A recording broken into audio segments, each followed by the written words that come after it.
সকলকে রানন্দিত জয়গুরু জানিয়ে আলোচনা শুরু করছি। আজকের আলোচনায় পরম দয়াল শ্রী শ্রী ঠাকুরের শিক্ষা সম্বন্ধীয় এক গুরুত্বপূর্ণ দিক আপনারা জানতে পারবেন। সেখানে সহজাত সংস্কারের সাথে শিক্ষার কিরূপ সম্পর্ক সেটা যেমন জানতে পারবেন, তেমনি প্রকৃত শিক্ষক এবং প্রকৃত অভিভাবকের যথাযথ পরিচয় শ্রী শ্রী ঠাকুরের দৃষ্টিতে আপনারা খুঁজে পাবেন।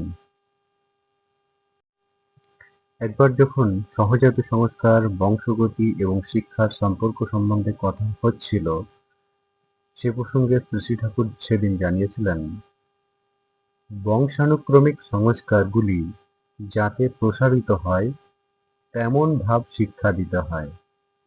কুলাচার, কুলগত জীবিকা, কুলবৈশিষ্ট্যানুগ বিবাহ যদি ঠিক থাকে, তাহলে সহজাত সংস্কারগুলি তাজা ও তরতরে থাকে।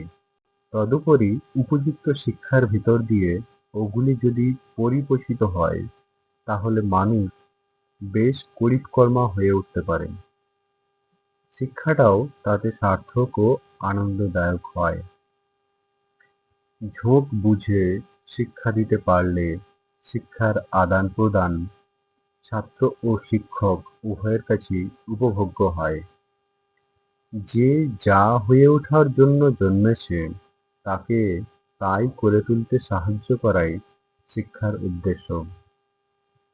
একটা শেয়ালের বাচ্চা আর একটা কুত্তা দেখতে একরকমের হলেও তাদের কখনো একইভাবে শিক্ষা দেওয়া যাবে না।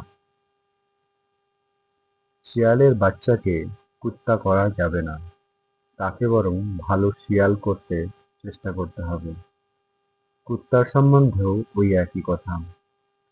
প্রত্যেকের শিক্ষা হওয়া চাই তার মতো করে।